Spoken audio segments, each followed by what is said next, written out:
Mark and Luke were friends of Jesus who loved to tell stories about him and what they saw Jesus do when he was on earth.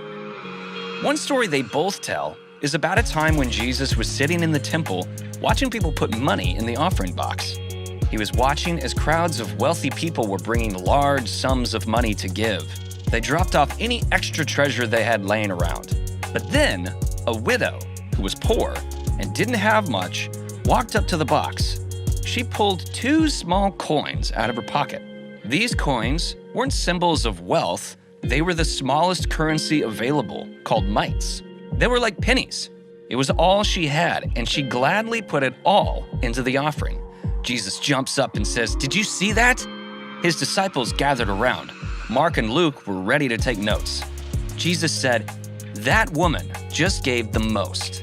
Somebody was probably like, "But it was only 2 small coins. Didn't you see that wheelbarrow of cash that the last guy brought?" And Jesus says, "Can't you see? She gave everything she had. Her 2 small coins are worth more because it was a sacrifice. That was all she had to live on." Instead of applauding the way the wealthy people gave, Jesus gave his recognition to the devotion of the poor widow.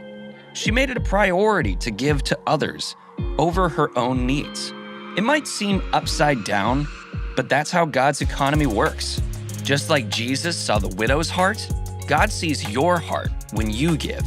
Generosity isn't always about how much you give, but also how much it costs.